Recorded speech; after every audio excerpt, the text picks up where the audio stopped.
السلام علیکم ورحمۃ اللہ۔ پیارے بھائیوں اور میری معززات ماں بہنوں اور بیٹیوں، بلوغ المرام کتاب القضاء، قضاء سے فیصلہ کرنے سے متعلق احکام و مسائل، سبق نمبر ہے 290۔ بسم اللہ الرحمن الرحیم۔ عن ام سلمۃ رضی اللہ تعالی عنہا قالت قال رسول اللہ صلی اللہ علیہ وسلم انکم تختصمون الی ولعل بعضکم ان یکون الحن بحجتہ من بعض فاقضی له على نحو ما اسمع منہ فمن قطعت له من حق اخیہ شیئا فانما اقطع له قطعة من النار، متفق علیہ۔ ام المؤمنین ام سلمہ رضی اللہ تعالی عنہا راویہ جناب محمد الرسول اللہ صلی اللہ علیہ وسلم نے فرمایا، بے شک تم لوگ اپنے جھگڑے میرے پاس لے کر آتے ہو، اور بسا اوقات تم میں سے کوئی مخالف فریق کی بنسبت اپنے دلائل بڑی خوش اسلوبی سے بیان کرتا ہے، تو میں نے اس سے جو کچھ سنا ہوتا ہے، اپنے حق میں دلائل دینے والے سے جو کچھ سنا ہوتا ہے اسی کے مطابق اس کے حق میں فیصلہ کر دیتا ہوں۔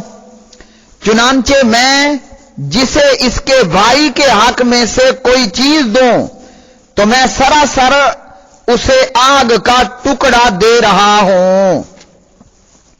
پیارے بھائیوں، یہ حدیث اس بات کی دلیل ہے کہ ظاہری بیانات کی روشنی میں فیصلہ دینا واجب ہے، اور اسی طرح اس حدیث سے یہ معلوم ہوا کہ کسی بندے نے اپنی بات کے حق میں دلائل پیش کر دیے، اور اس کے دلائل کو دیکھتے ہوئے حاکم نے، قاضی نے اس کے حق میں فیصلہ کر دیا جبکہ وہ اس چیز کا حقدار نہیں تھا، تو اس صورت میں نبی علیہ السلام نے فرمایا ایسا شخص آگ کا ٹکڑا لے رہا ہے، فیصلہ کرنے والا اس کو آگ کا ٹکڑا دے رہا ہے۔ یعنی کہ اگر کسی نے جھوٹا ہوتے ہوئے دلائل پیش کیے اور دلائل کی وجہ سے وہ چیز اپنے پاس کر لی، وہ اس کے حق میں ہو گئی، وہ یہ نہ سمجھے کہ یہ قاضی کا فیصلہ ہوا تو یہ چیز میرے لیے حلال ہو گئی۔ مثلا ایک گائے ہے، ایک بکری ہے، دو بندے کہتے ہیں کہ یہ میری ہے، ایک نے کہنا ہے یہ میری ہے، دوسرے کا بھی یہ کہنا ہے کہ یہ گائے بکری میری ہے۔ اب دونوں نے اپنے اپنے دلائل پیش کیے، دھوکے باز نے چرب زبانی سے مختلف وجوہات سے اپنے دلائل کی روشنی میں وہ چیز اپنے حق میں فیصلہ کرا لی، حقیقتاً وہ چیز اس کی نہیں تھی۔ مثلا ایک گاڑی ہے، اس کے تعلق سے الیاس بھٹی دعوے دار ہوتا ہے کہ یہ گاڑی میری ہے، اور اسی کے حوالے سے الیاس گمن یہ کہتا ہے کہ یہ گاڑی میری ہے۔ اب حقیقتاً وہ گاڑی الیاس بھٹی کی ہے، حقیقتاً وہ گاڑی الیاس بھٹی کی ہے، اور جبکہ الیاس گمن نے دلائل دیے اور ان دلائل سے فیصلہ کرنے والے نے وہ گاڑی الیاس گمن کے حق میں کر دی کہ اس کا مالک گمن ہے۔ حقیقتاً الیاس گمن اس گاڑی کا حقدار نہیں تھا، مالک نہیں تھا۔ اب الیاس گمن یہ مت سمجھے کہ چونکہ حاکم نے میرے حق میں فیصلہ دے دیا یہ گاڑی میرے لیے حلال ہو گئی، کوئی حلال نہیں ہوئی، وہ اسی طرح اس کے لیے حرام ہے، کیونکہ اس کا اصل اور حقیقی مالک الیاس بھٹی تھا۔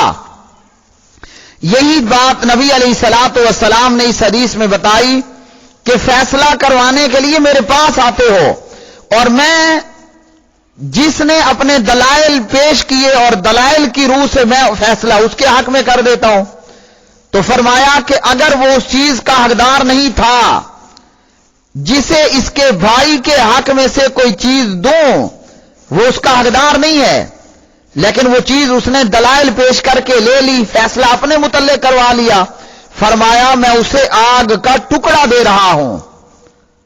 تو اس لیے محترم بھائیوں، ہزارہا مقدمات ہوتے ہیں، عدالتوں میں موجود ہوتے ہیں، اور ان مقدمات میں کیا ہوتا ہے کہ وکیل اپنے جھوٹے موکل کی وکالت کرتے ہوئے فیصلہ اپنے موکل کے حق میں کروا لیتا ہے، جبکہ اس کا موکل اس چیز کا حقدار نہیں ہوتا۔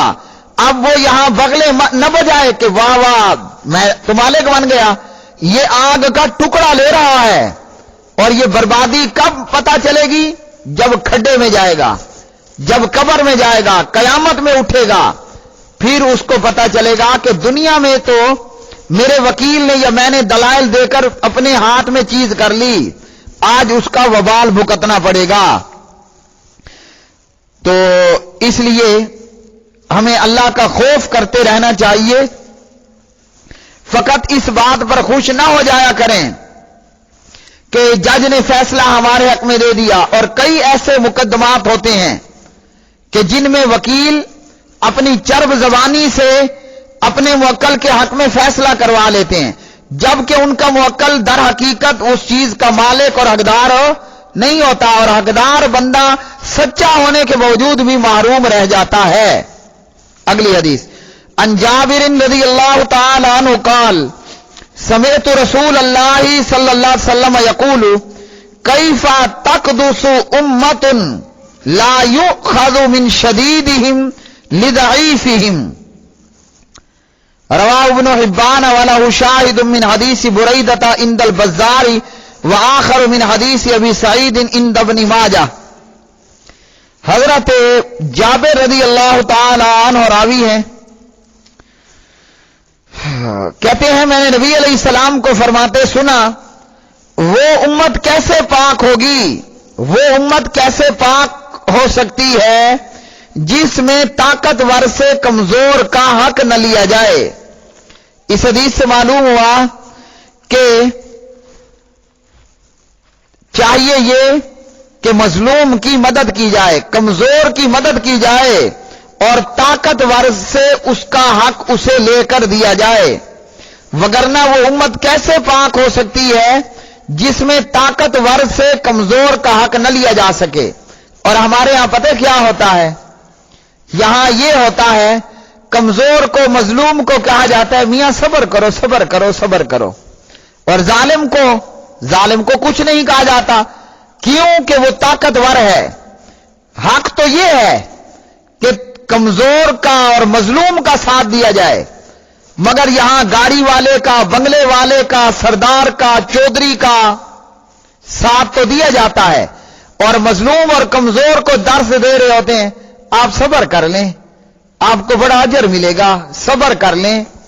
یہاں چاہیے یہ کہ کمزور کے ساتھ مدد کی جائے، کمزور کا حق ظالم سے لے کر کمزور کو دیا جائے، تو کمزور کی مدد کرنا واجب ہے، یہاں تک کہ وہ طاقتور سے اپنا حق لے لے۔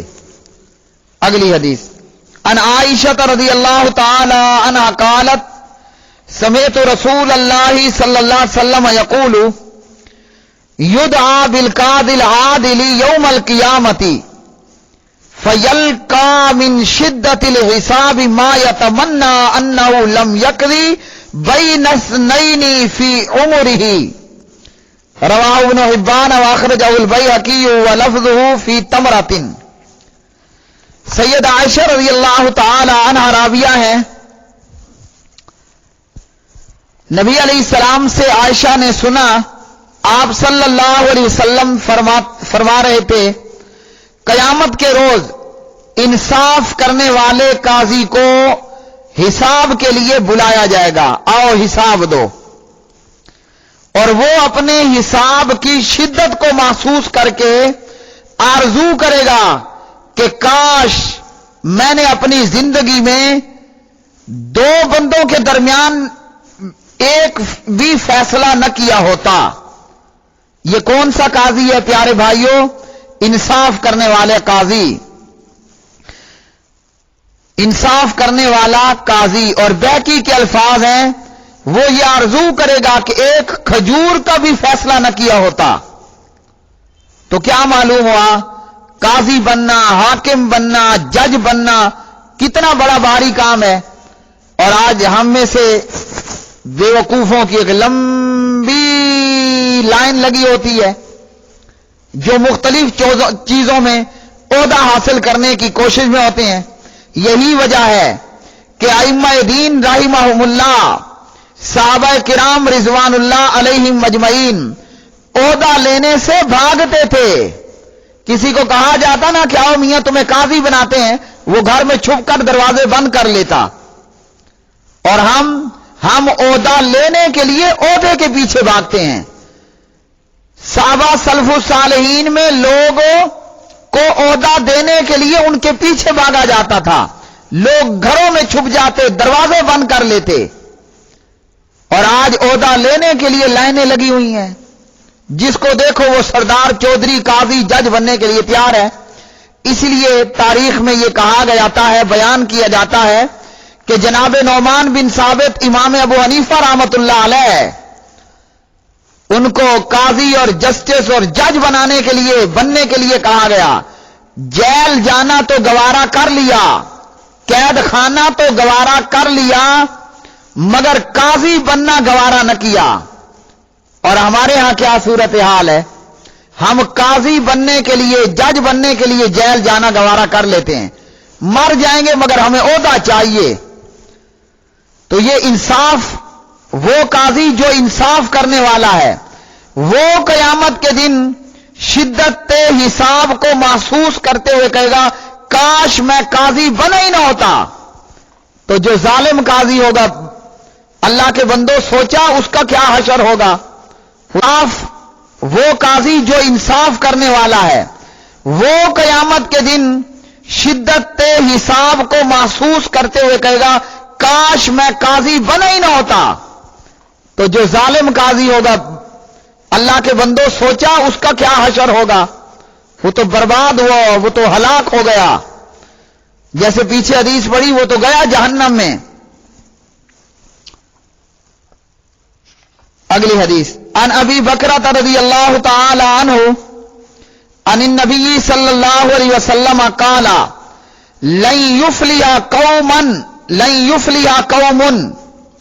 لن یفلح قوم ولو امرهم امرأة، رواہ البخاری۔ فرمایا نبی علیہ السلام نے، ایسی قوم ہرگز کامیاب نہیں ہو سکتی، کامیابی کو نہیں پہنچ سکتی، کامیابی نہیں پا سکتی، جو خاتون کو، عورت کو اپنا حکمران مقرر کر لے۔ تو اس سے کیا معلوم ہوا کہ عورت کی حکمرانی حرام ہے۔ جس نے برباد ہونا ہے وہ خاتون کو وزیر اعظم بنا دے، وہ خاتون کو جناب صدر پاکستان بنا دے، وہ خاتون کو جو ہے وہ ناظم بنا دے، ممبر بنا دے، کونسلر بنا دے، اور خاتون کو اسمبلی ہال کے اندر پہنچا دے، صوبائی میں ہو یا قومی میں ہو یا نیچے جو ہے وہ بلدیات میں ہو۔ خاتون کو عہدہ دینے والی قوم، خاتون کو حاکم بنانے والی قوم کبھی کامیاب نہیں ہو سکتی۔ اور جمہوریت کے اندر کیا ہوتا ہے؟ ہمارے پاکستان میں موجود سیاسی مذہبی جماعتیں، جن کا دعویٰ کیا ہے، بے شمار سیاسی مذہبی جماعتیں ہیں، انہی میں سے جماعت اسلامی بھی ہے۔ ان مذہبی سیاسی جماعتوں کا دعویٰ ہوتا ہے ووٹ دو اسلام لائیں گے۔ میں کہتا ہوں ان کا اصل ٹارگٹ ہوتا ہے ووٹ دو اسلام آباد جائیں گے، لیکن دکھایا کچھ اور جاتا ہے اور کیا کچھ اور جاتا ہے۔ ہاتھی کے دانت کھانے کے اور دکھانے کے اور۔ تو ووٹ مانگتی ہیں یہ جماعتیں سیاسی مذہبی، ووٹ دو اسلام لائیں گے۔ اصل یہ نہیں ہے، درست جملہ یہ ہے ووٹ دو اسلام آباد جائیں گے۔ تو یہ وہ جماعتیں ہیں، ان جماعتوں کی کینڈیڈیٹس عورتیں جو باقاعدہ اسمبلیوں میں موجود ہوتی ہیں، شریعت اور اسلام لانا ہے تو اسلام نے تو یہ کہا ہے. اور اسی طرح قرآن پاک میں بھی ہم چل پڑتے ہیں. اللہ کے قرآن نے ہمیں کیا بتلایا؟ اعوذ باللہ من الشیطان الرجیم. الرجال قوامون علی النساء بما فضل اللہ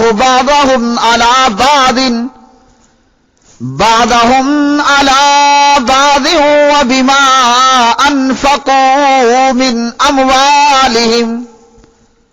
یہ پارہ 5 سورہ النساء اور اس کی آیت مبارکہ ہے 34. مرد عورتوں پر حاکم ہے. کیوں حاکم ہے؟ وجہ یہ ہے کہ اللہ نے ان میں سے ایک کو دوسرے پر فضیلت دی، اور اس وجہ سے حاکم ہے کہ مرد اپنے مالوں میں سے خرچ کرتے ہیں. کیسے خرچ کرتے ہیں؟ جیسے سورہ البقرہ پارہ 2 میں فرمایا وَعَلَى الْمَوْلُودِ لَهُ رِزْقُهُنَّ وَكِسْوَتُهُنَّ بِالْمَعْرُوفِ. باپ کے ذمہ ہے بیوی بچے کے اخراجات معروف کے مطابق. تو اللہ نے کیا فرمایا؟ مرد حاکم ہے. الرجال قوامون علی النساء. اللہ نے مردوں کو حاکمیت دی عورتوں پر. تو جو جماعتیں ایسی جماعتیں ہیں جن کی کینڈیڈیٹ خواتین ہوتی ہیں اور خواتین عہدے لے کر اسمبلیوں میں پہنچ جاتی ہیں، بتائیے یہ اسلام لائیں گے؟ یہ جماعتیں اسلام لائیں گی یا اسلام آباد جائیں گی؟ فرق سامنے ہے. نبی علیہ السلام نے فرمایا وہ قوم کامیاب نہیں ہو سکتی جس قوم نے عورت کو اپنا حاکم بنا لیا. اور یہ آپ نے کب فرمایا؟ یہ بھی سن لیجئے. جب نبی علیہ السلام کو یہ خبر پہنچی کہ اہل فارس نے کسرا کی بیٹی کو اپنا حاکم بنا لیا، اور اس شہزادی کا نام تھا بوران. اس کسرا کی بیٹی کو 9 ہجری یا 10 ہجری کے اوائل میں سربراہ مملکت بنا دیا گیا، اور تقریباً 16 ماہ کے قریب یہ بنے گا 1.25 سال 1.5 سال کے قریب اس کی حکومت رہی، اور پھر اس کی حکومت ختم ہو گئی. تو جب اہل فارس نے ایک خاتون کو حکمران بنایا تو فرمایا کہ یہ قوم کامیاب نہیں ہو سکتی. اور پھر الحمدللہ دنیا جانتی ہے کہ صحابہ نے پھر ان فارسیوں کو کیسے لتاڑا، اور صحابہ کے گھوڑوں نے کیسے ان کو روندا، اور کیسے اس حکومت کو تباہ و برباد کر کے ڈالا. تو جب وہ کامیاب نہیں ہوئے، ہم بے نظیر بی بی کو وزیر اعظم بنا کر کامیابی حاصل کر سکتے ہیں. عورت کو ناظم بنا کر، کونسلر بنا کر عورت کو صوبائی قومی اسمبلیوں میں پہنچا دیں، یہ کامیابی حاصل ہو سکتی ہے. اور وہ جمہوریت جس نظام حکومت میں یہ ہو کہ عورت بھی حکمران بنے، وہ نظام حکومت تباہی کا راستہ، بربادی کا راستہ ہے یا فلاح کا راستہ ہے؟ فیصلہ ہم خود کر لیں. اگلی حدیث عن ابی مریم الازدی رضی اللہ تعالی عنہ عن النبی صلی اللہ علیہ وسلم قال من واللہ اللہ شیئا من امر المسلمین فاحتجب عن حاجتهم وفقرهم احتجب اللہ دون حاجته اخرجہ ابو داود والترمذی. ابو مریم ازدی رضی اللہ عنہ راوی نبی علیہ السلام سے روایت کیا، آپ نے فرمایا جس شخص کو اللہ تعالیٰ نے مسلمانوں کے کسی کام کا حاکم ذمہ دار بنا دیا اور وہ ان کی ضروریات و حاجات کو پورا کرنے سے گریز کرتا ہے، پبلک سے پردے میں رہتا ہے، سامنے نہیں آتا، ضرورتیں پوری نہیں کرتا، تو اللہ تعالیٰ بھی اس کی حاجت پورا کرنے سے حجاب کر لے گا. یعنی پھر قیامت کے دن یا دنیا میں جب اس کی ضرورتیں ہوں گی وہ اللہ پوری نہیں کرے گا۔ اس حدیث سے معلوم ہوا کہ حاکم کو چاہیے خود کو عوام کے بیچ میں رکھے اور لوگوں کی ضروریات کو بر وقت پورا کرے، جیسے امیر المومنین خلیفۃ المسلمین عمر ابن خطاب رضی اللہ عنہ راتوں کو دن کو گلیوں میں چوکوں میں چوراہوں میں پھرا کرتے تھے کہ کہیں کوئی حاجت مند ہو بر وقت اس کی ضرورت کو پورا کر دیا جائے۔ اگلی حدیث عن ابی ہریرہ رضی اللہ تعالی عنہ قال لعن رسول اللہ صلی اللہ علیہ وسلم الراشیہ والمرتشیہ فی الحکم رواہ احمد والاربعۃ وحسنہ الترمذی وصححہ ابن حبان وله شاہد من حدیث عبداللہ ابن عمرو عند الاربعۃ الا النسائی۔ ابو ہریرہ رضی اللہ عنہ راوی، نبی علیہ السلام نے فرمایا فیصلے میں رشوت دینے والے رشوت لینے والے پر نبی علیہ الصلوۃ والسلام نے لعنت فرمائی۔ پیارے نبی نے رشوت دینے والے لینے والے پر لعنت کی۔ معلوم ہوا قاضی جج حاکم وہ رشوت نہ لے، جو رشوت دے گا اور لے گا دونوں پر لعنت، اور جب رشوت عام ہو جائے گی تو پھر کیا ہوگا؟ حقدار کو حق ملے گا؟ نہیں ملے گا۔ جب حقدار کو حق نہیں ملے گا معاشرے میں کیا ہوگا؟ فساد برپا ہوگا۔ اگلی حدیث عن عبداللہ ابن الزبیر رضی اللہ تعالی عنہما قال قضى رسول اللہ صلی اللہ علیہ وسلم ان الخصمین یقعدان بین یدی الحاکم، رواہ ابو داؤد وصححہ الحاکم۔ یہ روایت سندن ضعیف ہے۔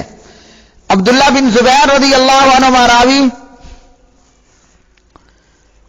نبی علیہ السلام نے حکم دیا کہ فریقین حاکم کے روبرو بیٹھیں، اور یہ بات درست ہے کہ مدعی اور مدعا علیہ دونوں کو یکساں سلوک کا مستحق سمجھا جائے، کسی کے ساتھ امتیازی سلوک کو روا نہ رکھا جائے، دونوں کی بات کو حاکم سنے اور ان کے دلائل کو پرکھے تاکہ کسی قسم کا شک و شبہ فیصلے میں باقی نہ رہے۔ محترم بھائیو، یہ آج کا سبق نمبر 290 تھا۔ آج کے سبق میں معلوم ہوا اگر کوئی جھوٹے دلائل دے کر کوئی چیز اپنے حق میں بھی کر لے، وہ چیز تب بھی اس کے لیے حرام رہتی ہے کیونکہ وہ اس کا حقدار نہیں ہے، اور چاہیے کہ کمزور کی مدد کی جائے اور طاقتور سے اس کو حق دلوایا جائے، اور چاہیے کہ عہدے لینے سے گریز کیا جائے۔ قیامت کے دن میں بہت بڑی دشواری کا سامنا ہوگا، اور معلوم ہوا کہ عورت کو حاکم ذمہ دار نہیں بنانا چاہیے، اور حکمران کو چاہیے کہ عوام کی ضروریات کو بروقت پورا کرے، اور چاہیے کہ رشوت نہ دیں نہ رشوت لیں، دینے والا بھی لانتی لینے والا بھی لانتی، اور رشوت معاشرے میں